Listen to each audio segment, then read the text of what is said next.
Welcoming back to the stage, it's me again, Niala Boodhoo.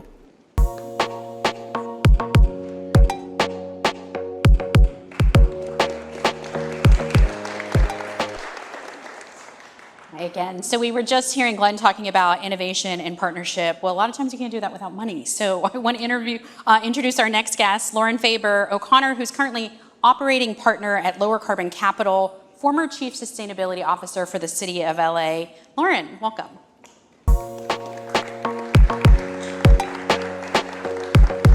Lauren. I'm on the CSO beat today, it seems. But you told me, you were joking before when we were talking before this conversation that in your past job as LA CSO, you were like, how did I not know that these people exist? Meaning your job now. So I thought we could start with that. What you want, particularly government folks who may be here today, to know about Lowercarbon Capital. Sure. Well, first of all, I think it's really exciting to know that a firm like Lowercarbon Capital exists. It's literally one of the largest early stage investors in climate technologies out there, and we're here in Los Angeles. We're investing upwards of $2 billion in climate solution technologies.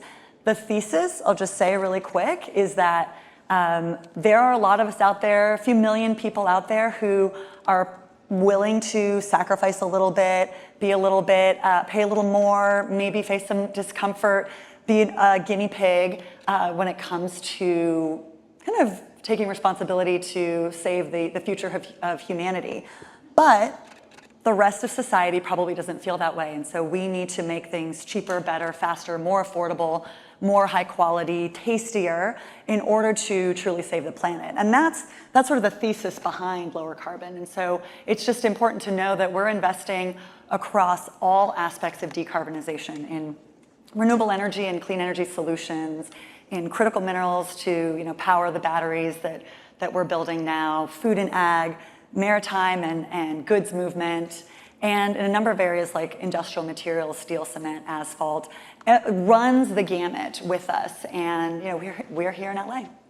I think a lot of times the things that get headlines are sort of the sexy things like lab-grown meat or something like. But for when you think about, like at Axios, we'd like to talk about sort of the state of play for the industry. Like, what's most exciting to you with the things what areas are you most excited about investing in and the potential for decarbonization? We can go an entire tangent on lab-grown meat because there's a really important role to play in alternative proteins if we're really trying to sustainably feed the planet. Perhaps for another day. Another Axios event. Another Axios event. But truly, I would say some of the most exciting areas are, of course, in the clean energy that is going to underpin the decarbonization of the economy, really looking at the interplay between clean baseload and how we utilize all of the renewable energy, fully utilize all of the renewable energy that we are building such that we don't need to curtail energy at different times of the day. How we use that extra very low cost energy to do all other kinds of things like power the rise of energy consumption from data centers and AI, a growth area that we can talk about, as well as an area that I think we are just starting to see. We used to call these hard to decarbonize sectors, the industrial sector of the economy. They are not hard to decarbonize. We've just sort of put them aside while we've focused on the transportation sector and the energy sector. But I will tell you that the work to decarbonize heavy industry is just skyrocketing and improving, and one of the areas I'm most excited about as we continue forward. So I want to get to AI and I want to get to heavy industry, but first I want to go back to that clean baseload and the grid. We were talking to Rita earlier about the Clean Power Alliance. What to your mind are the biggest challenges to the grid here when it comes specifically to renewables? What are some of the challenges here? Well, when I was a CSO of the city, so for some orientation, the city of Los Angeles, home to 4 million residents, about 1 million individual customers, energy utility customers, is serviced by the Los Angeles Department of Water and Power, the largest municipal utility for water and power in the country. And LADWP also runs its own grid. So we are not part of the California grid. So when we were working toward, in my role, when we were charting out the path for DWP's decarbonization, we literally mean 24/7, this is what is powering the movement of electrons on the grid. So we were able to, through a really incredible partnership with the National Renewable Energy Lab, develop out what was called LA100 to truly chart the course to 100% renewable energy by 2035.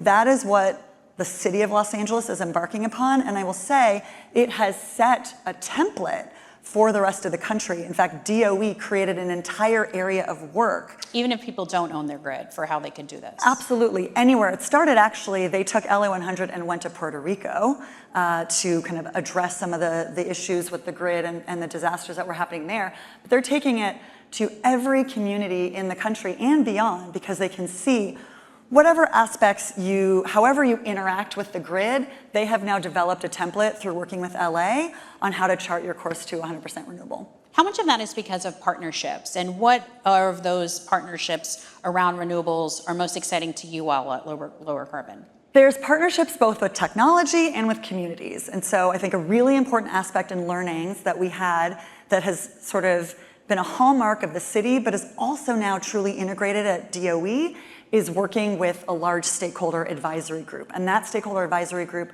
was made up of large customers across the service territory, of community organizations, environmental organizations, clean tech supporters, to ratepayer advocate, everyone who's really going to be impacted and involved in the transition. So I'd say there's the community component. And then there is really scouring what kinds of technologies can service our solutions. And I would say when we released the report in, I believe it was 2021 or 2022, 2021, there was some areas left kind of unknown. And the me of today thinks, gosh, if I had only known some of the technologies that I work with today at Lower Carbon, if I knew they existed, what this would have looked like. And I'll tell you two things. One, the companies that we work with now probably didn't exist when we were developing this report between 2016 and 2020. So that's thing one. And thing two, we just have to appreciate how quickly the landscape is evolving, and that we have to remain really flexible and be willing to react to these incredible opportunities that are growing in front of us. So we're here in Long Beach, so we've been talking about the port a lot, and I would be remiss, especially considering your past work with the port, if we didn't talk about that. Can we start with just your thoughts on hydrogen investment? Sure. I mean, I was very involved in the work around the hydrogen hub that Los Angeles participated in for the state of California, and I will tell you that, look, there is certainly, I imagine, a place for green hydrogen in our economy. There were many problems that we were trying to solve across clean baseload energy production, across industrial decarbonization like our local refineries not far from here, and of course the port. And within the port itself, are we talking about heavy duty trucks? Are we talking about maritime? What are we talking about here? And what I'm so excited about now is I look at some of the companies in our portfolio at Lower Carbon Capital where, for example, take a company like Antora. They are, when you think about the role that green hydrogen is trying to play, and what we were seeing we were lacking and needed in LA was long-term energy storage. Essentially, that's what hydrogen provides, is an opportunity for energy storage. A company like Antora is doing thermal batteries. They're essentially taking the cheapest renewable energy off the grid and storing it in carbon blocks, graphite blocks, for 10 to hundreds of hours at a time, and then releasing that energy as heat that can, at high temperatures that to date have only been available through natural gas combustion, you're now basically redispatching that energy as heat or power. This is an exciting, it's modular, it's cheap, and it's incredibly flexible. Those are the types of solutions that we know can beat a lot of the other technologies to the market. When it comes to the port, okay, if we think about maritime, and that's an exciting area for hydrogen to potentially fulfill.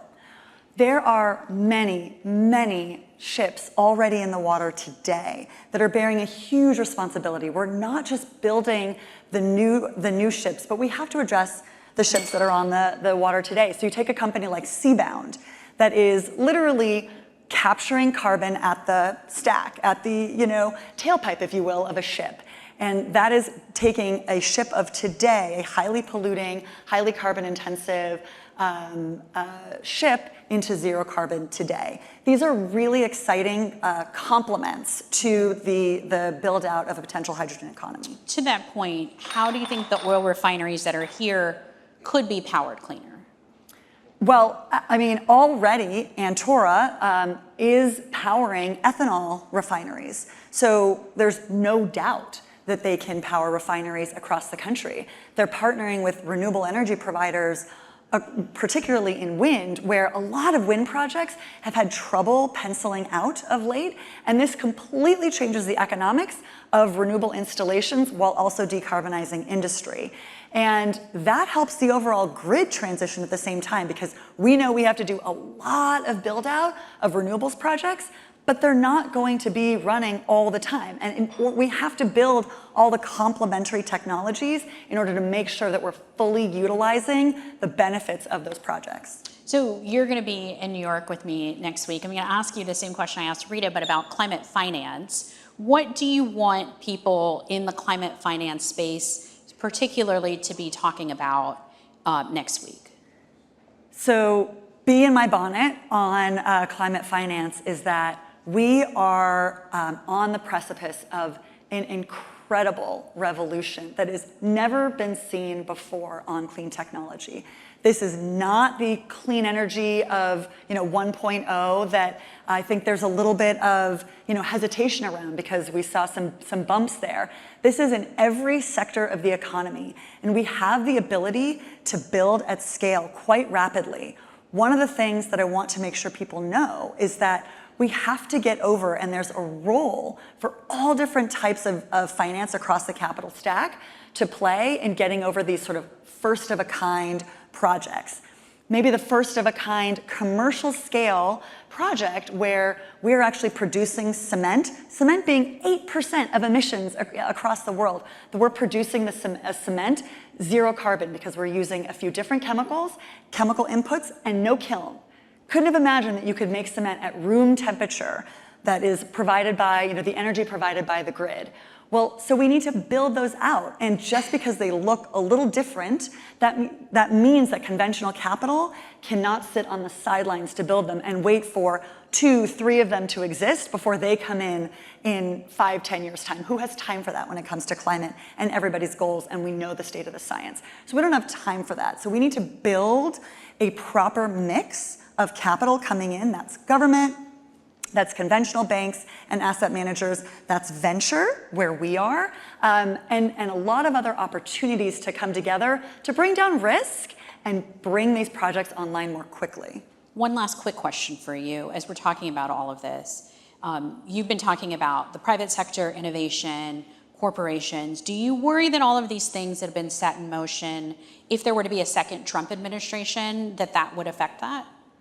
So if you look at where the top 10 states that are experiencing the most investment from the IRA, you're going to see very red and purple states like Georgia, South Carolina, Michigan, Arizona, and so on. All 10 states, top 10 states. And so I do believe that there's going to be a moment where those states and those congressional delegations who are seeing hundreds of millions of dollars poured into onshoring a secure supply chain to power our economy are not going to say no thank you.